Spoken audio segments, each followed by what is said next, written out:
School में जब तुम मुझे क्लास बंक करते देख मुझे हद से डांटते, तो मुझे तुम्हारी डांट बहुत अच्छी लगती। तुम्हारी डांट सुनने के लिए मैं जानबूझकर ऐसी हरकतें करती।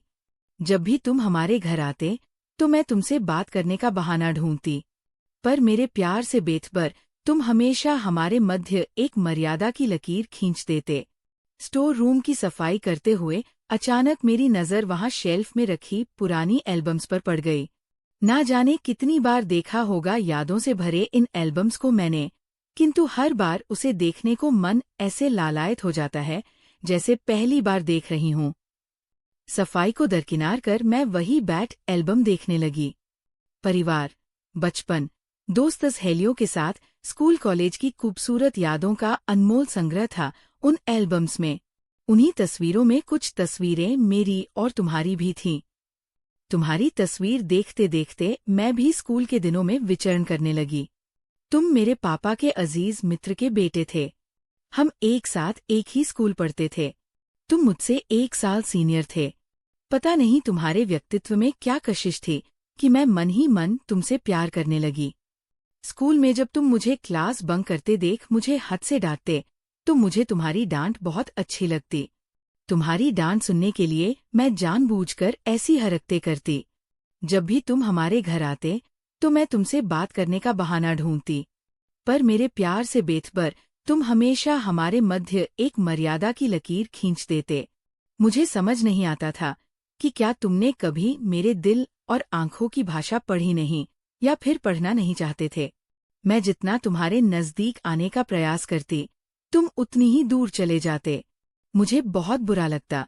इसी आंख मिचौली में बीतते वक्त के साथ तुम्हारा प्यार मेरे दिल में और गहरा हो गया। कॉलेज के बाद हम अपने जीवन के नए अध्याय को पूर्ण करने में व्यस्त हो गए। तुम शहर से बाहर चले गए थे। वक्त अपनी लय में बह रहा था। घर में अब मेरे विवाह की बातें होने लगी थीं, पर मेरे हृदय पर तो तुम्हारा एक चित्र राज था। इससे पहले कि मैं तुमसे अपने एकतरफा प्यार का इजहार कर पाती, पापा ने मेरा रिश्ता अपने किसी मित्र के बेटे के साथ तय कर दिया। मैं बहुत रोई, गिड़गिड़ाई, शादी के लिए मना भी किया, किंतु सब निष्फल। मैं बस अब शादी से पहले एक बार तुमसे मिलकर अपने प्यार का इजहार करना चाहती थी। तुम्हें जी भरकर देखना चाहती थी और तुम्हारे गले लगकर जी भर के रोकर अपना दिल हल्का करना चाहती थी। उस दिन जब मैं तुमसे मिलने आई थी, तो तुम्हें देखते ही तुम्हारे गले लगकर रोने लगी और रोते रोते इजहार इश्क भी कर दिया। मेरी बात सुनकर तुम जोर जोर से हंसने लगे। तुम्हारी हंसी पर मुझे बहुत गुस्सा आया। तुम बड़े प्यार से मेरे आंसू पोंछते हुए बोले, अभी तक नहीं समझी, पगली लगता है। तुमने कार्ड पर नाम ध्यान से नहीं पढ़ा।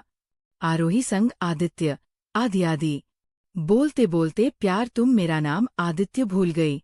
अरे हमारे मम्मी पापा हमारे मन की बात जानते थे। इसका मतलब तुम। हाँ आरोही, तुम्हारा प्यार एक तरफा नहीं है, पर मैं तुम्हारे पापा का विश्वास नहीं तोड़ना चाहता था, इसलिए चुप रहा। तो फिर अब तैयार हो तुम मिसेज आदित्य बनने के लिए, कहकर तुमने शरारत भरी नजरों से देखा, तो मैंने शर्मा कर तुम्हारे दिल पर अपना सिर छुपा लिया था। वर्षों बाद आज भी जब उस दिन के विषय में सोचती हूँ, तो चेहरे पर तुम्हारे प्यार की लालिमा छा जाती है।